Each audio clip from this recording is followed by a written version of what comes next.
नमस्कार मेरे प्यारे साथियों, क्रैक परीक्षा में आप सभी का हार्दिक स्वागत है। मैं हूं अमित, लेकर आया हूं 11 सितंबर की फर्स्ट शिफ्ट की हूबहू आरआरसी ग्रुप डी की क्वेश्चन। सो फ्रेंड्स, हम चलते हैं क्वेश्चन की तरफ। हमारा जो क्वेश्चन है अब वो भी विथ डिटेल के साथ, यानी कि एक्सप्लेनेशन के साथ।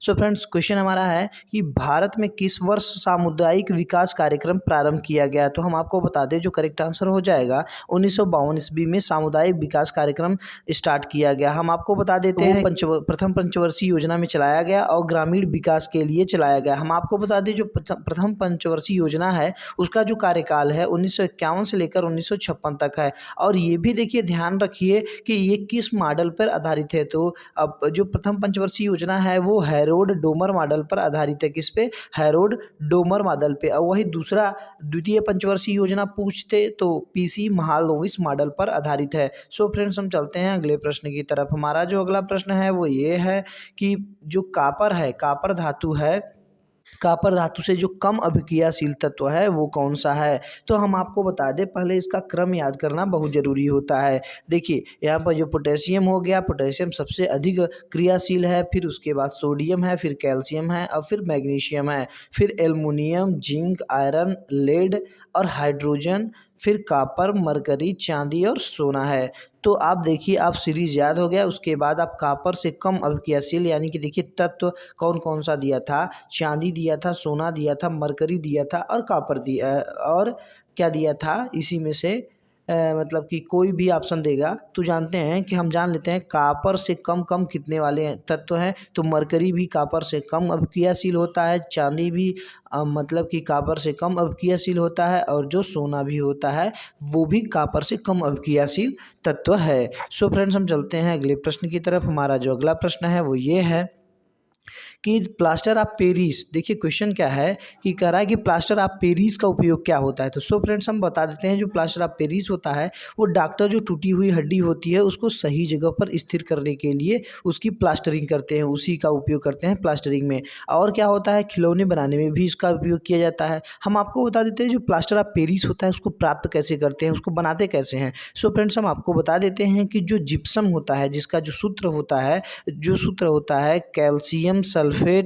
कैल्शियम सल्फेट 2H2O, यानी कि ये पूरी तरीके से क्या होता है, इसमें ये हाइड्रेटेड होता है। ये हाइड्रेटेड होता है जब इसी जिप्सम को, ये जिप्सम का फार्मूला है, जब इसी जिप्सम को 373 केल्विन पर गर्म करने पर क्या होता है, इसका जो जल का जो अणु है वो क्या हो जाता है, टूट कर ये पूरी तरीके से त्याग कर देता है। पर फिर क्या बन जाता है, तो बन जाता है कैल्शियम सल्फेट हेमीहाइड्रेट। हेमीहाइड्रेट का मतलब कि जो वहाँ पर 2H2O था जिप्सम में, अब यहाँ पर हाफ H2O बन जाएगा। तो ये हो जाएगा कैल्शियम सल्फेट हाफ H2O, यानी कि ये जो फार्मूला है ये प्लास्टर ऑफ पेरिस का है। सो फ्रेंड्स, जिप्सम से किस तरीके से मतलब प्लास्टर ऑफ पेरिस बनाया जाता है।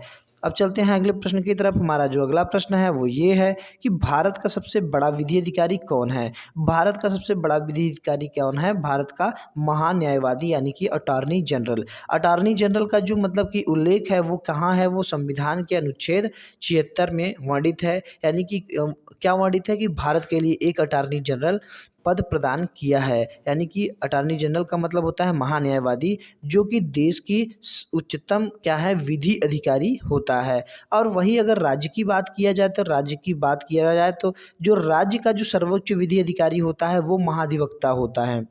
हम आपको बता देते हैं, इसका जो जिक्र है वो अनुच्छेद 165 के अनुसार, मतलब 165 में है। और 165 के अनुसार ये है कि जो महाधिवक्ता होता है, यानी कि राज्य का जो सर्वोच्च विधि अधिकारी है, उसका जो नियुक्ति करता है वो राज्यपाल के द्वारा होता है, और वो भी अकॉर्डिंग टू अनुच्छेद 165 के अनुसार। सो फ्रेंड्स, हम चलते हैं अगले प्रश्न की तरफ। हमारा जो अगला प्रश्न है वो ये है कि देखिए, जो सतलुज और तीस्ता नदियों के बीच में जो स्थित हिमालय है उसे किस नाम से जाना जाता है। तो सतलुज और तीस्ता नदियों के बीच जो स्थित हिमालय है उसको कुमायूं हिमालय के नाम से जाना जाता है। इसी तरीके से ही अलग अलग हिमालय के पार्ट का नाम है उसको हम देखते हैं। फ्रेंड्स, हम आपको बता देते हैं, जो नेपाल हिमालय कहा जाता है वो मतलब कि काली नदी और तीस्ता नदी के बीच का जो हिमालय है उसे कहा जाता है। किसकी नदी? काली नदी और तीस्ता नदी के बीच में वो नेपाल हिमालय का भाग है। सो फ्रेंड्स, और हम आपको बता देते हैं कि जो पंजाब कश्मीर हिमालय है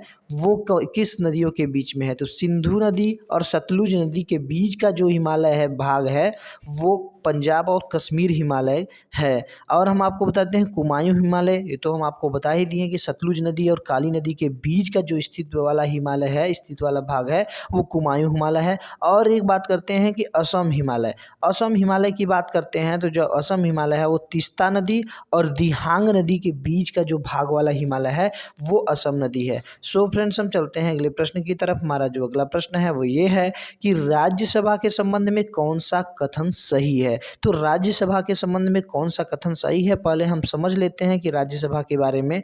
तो राज्यसभा हम क्या देखते हैं कि जो राज्यसभा होता है वो स्थायी सदन होता है। कौन सा सदन होता है? स्थायी सदन होता है। स्थायी सदन ये कभी क्या होता है? भंग नहीं होता, और इसको उच्च सदन भी कहते हैं। ये स्थायी सदन भी है और उच्च सदन भी है, और ये कभी भंग न होने वाला सदन है। हम आपको इसके बारे में और बता देते हैं कि देखिए क्या होता है कि जो निर्वाचित सदस्य की जो पूर्णकालिक होती है, यानी कि राज्यसभा में जो निर्वाचित सदस्य होते हैं उनकी जो पूर्णकालिक अवधि होती है वो 6 वर्षों के लिए होती है, यानी कि इनको 6 वर्षों के लिए ही क्या किया जाता है? निर्वाचित किया जाता है। और हम आपको बता देते हैं लेकिन जो प्रत्येक 2 वर्ष के बाद क्या होता है? 1/3 यानी कि 1/3 सदस्य की सेवानिवृत्ति कर दी जाती है। प्रत्येक 2 मतलब वर्ष के बाद 1/3 सदस्य की सेवानिवृत्ति की जाती है, लेकिन उनकी पूर्णकालिक अवधि 6 वर्ष की होती है। और हम आपको बताते हैं जो राज्यसभा का जो गठन हुआ था वो 3 अप्रैल 1952 ईस्वी में हुआ था। 3 अप्रैल 1952 ईस्वी में हुआ था, राज्यसभा का गठन हुआ था। और इसका जो पहला जो सत्र है, इसका जो पहला सत्र है वो हुआ था 13 मई 1952 को आयोजित हुआ था। यानी कि राज्यसभा का गठन हुआ था 3 अप्रैल 1952 में, और उसका जो पहला सत्र है वो 13 मई 1952 ईस्वी को हुआ। सो फ्रेंड्स आपको समझ में आ गया होगा कि यानी कि इसमें जो आंसर है वो क्या कह रहा है कि राज्यसभा के संबंध में कौन सा कथन सही नहीं है। तो ये 6 साल में भंग हो जाता है, तो हम आपको बताएं कि नहीं, यानी कि ये कभी भंग नहीं होता। तो हम आपको बता दें करेक्ट जो आंसर हो जाएगा वो हो जाएगा कि यह जो है उच्च सदन कहलाता है। यानी कि ये क्या होता है? उच्च सदन कहलाता है। जो निम्न सदन होता है वो लोकसभा होता है। सो फ्रेंड्स हम चलते हैं अगले प्रश्न की तरफ। हमारा जो अगला प्रश्न है वो ये है कि देखिए यहाँ पर पूछा है कि इसमें क्षेत्र को पहचानना था, यानी कि कह रहा है कि तृतीय क्षेत्र में कौन सा विषय, यानी कि विषय को पहचानना था कि ये किस क्षेत्र के अंदर आता है। तो सो फ्रेंड्स सबसे पहले हम बता देते हैं कि पहले प्राथमिक क्षेत्र में कितने विषय आते हैं, कैसे आते हैं, उसको हम समझ लेते हैं। सो फ्रेंड्स हम आपको बता देते हैं कि यहाँ पर क्या है, प्राथमिक जो क्षेत्र है, प्राथमिक क्षेत्र में जो आता है वो कच्चा माल का विषय आता है, और इसमें कृषि आती है, वानिकी आती है, पशुपालन आती है, मुर्गी पालन आती है, और उत्खनन खनन, ये सभी जो मतलब कि विषय है वो प्राथमिक क्षेत्र में आती है। और जो द्वितीय क्षेत्र होती है उसमें विनिर्माण और उद्योग होता है। और तृतीय क्षेत्र की बात करते हैं तो व्यापार, संचार, शिक्षा, स्वास्थ्य, बैंकिंग, परिवहन इत्यादि आती हैं। सो फ्रेंड्स इसीलिए अब हम लोग जान गए होंगे यानी कि जो तृतीय क्षेत्र होता है वो कौन सा होता है। तो वो तृतीय जो क्षेत्र होता है वो शिक्षा का क्षेत्र होता है। कौन सा होता है? शिक्षा का विषय तृतीय क्षेत्र में आता है, यानी करेक्ट आंसर हो जाएगा ऑप्शन नंबर। तो फ्रेंड्स हमारा जो अगला क्वेश्चन है वो ये है कि राष्ट्रमंडल कॉमनवेल्थ, यानी कि जो कॉमनवेल्थ गेम है, राष्ट्रमंडल में तलवारबाजी चैंपियनशिप 2022 में, राष्ट्रमंडल तलवारबाजी चैंपियनशिप 2022 में सीनियर महिला वर्ग में भारतीय तलवारबाजी भवानी देवी ने कौन सा पदक जीता? तो हम आपको बता दें जो भवानी देवी हैं वो आपके गोल्ड मेडल को जीती हैं, गोल्ड मेडल को जीती हैं। सो फ्रेंड्स हम आपको बता देते हैं कि जो भारत की तलवारबाज जो भवानी देवी हैं वो कॉमनवेल्थ गेम्स चैंपियनशिप 2022 में सीनियर वर्ग में गोल्ड मेडल को जीता है। हम आपको बता दें ऑस्ट्रेलिया को हरा के 15-10 से, किसको हरा के? वेरोनिका वासिलेवा को हरा के यह खिताब भवानी देवी ने जीता है। सो फ्रेंड्स हम आपको बता देते हैं ये भी कि जो भवानी देवी हैं वो टोक्यो ओलंपिक 2020 के लिए क्वालिफाई करने वाली भारत की एक इकलौती तलवारबाज थीं। अब हम आपको ये भी बता दें जो भवानी देवी हैं वो चेन्नई यानी कि तमिलनाडु की रहने वाली हैं। सो फ्रेंड्स आपका जो करेक्ट आंसर हो जाएगा कि राष्ट्रमंडल कॉमनवेल्थ गेम यानी तलवारबाजी चैंपियनशिप 2022 में सीनियर महिला वर्ग में भारतीय तलवारबाज भवानी देवी ने कौन सा पदक जीता है? तो गोल्ड पदक, यानी कि आपका स्वर्ण पदक। ऑप्शन नंबर जो ए हो जाएगा वो करेक्ट हो जाएगा। सो फ्रेंड्स हम चलते हैं अगले प्रश्न की तरफ। हमारा जो अगला प्रश्न है वो ये है कि आईपीएल 2020 का जो खिताब है किस टीम ने जीता। सो फ्रेंड्स हम आपको बता देते हैं कि आईपीएल 2022 का जो खिताब है वो किस टीम ने जीता। तो देखिए 2000 मतलब कि जो टोटल पहले मतलब कि जो टीम थी वो 9 थी। जो 2022 में एक टीम उभर के आई वो गुजरात टाइटंस आई। तो पहली बार गुजरात टाइटंस खेली भी और पहली बार जीती भी। सो फ्रेंड्स हम आपको बता दें यानी कि जो टीम जीती है वो है आपका option number B Gujarat Titans.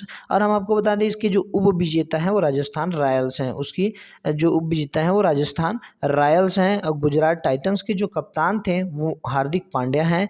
और गुजरात टाइटंस आईपीएल 15 की चैंपियनशिप रही, यानी कि ये 15वीं जो आईपीएल है उसकी क्या है ये चैंपियनशिप रही गुजरात टाइटंस। अब हम आपको बता दें कि गुजरात टाइटंस ने फाइनल में राजस्थान रॉयल्स को 7 विकेट से हराया था। और हम आपको बता देते हैं कि जो ये है कि आईपीएल 2022 में फाइनल में जो हार्दिक पांड्या हैं उनको मैन ऑफ द मैच का खिताब मिला। अब हम चलते हैं अगले प्रश्न की तरफ। हमारा जो अगला प्रश्न है वो ये है कि आईपीएल 2022 में किस खिलाड़ी ने ऑरेंज कप जीता है। तो हम आपको बता दें ऑरेंज कप किस खिलाड़ी को दिया जाता है, जो सबसे अधिक रन बनाता है उसी को दिया जाता है। सो फ्रेंड्स हम आपको बता देते हैं कि जो करेक्ट आंसर हो जाएगा वो है जोस बटलर। हम बता दूं आपको जोस बटलर हैं वो राजस्थान रॉयल्स के बल्लेबाज हैं। इन्होंने 17 मैचों में 149.05 की स्ट्राइक रेट से कुल 863 रन बनाए, जो कि इस मैच में सर्वाधिक हैं। सो फ्रेंड्स हम आपको बता दें इन्हीं को ऑरेंज कप मिला। ऑरेंज कप किसको मिलता है, जो सबसे अधिक रन बनाता है। सो फ्रेंड्स जो हमारा जो करेक्ट आंसर हो जाएगा वो ये हो जाएगा कि आईपीएल 2022 में किस खिलाड़ी ने ऑरेंज कप जीता है। तो जो करेक्ट आंसर हो जाएगा ऑप्शन नंबर सी हो जाएगा Jos Buttler. So friends video अच्छी लगी तो लाइक कीजिए, सब्सक्राइब कीजिए, बेल आइकन को दबाना ना भूलिएगा।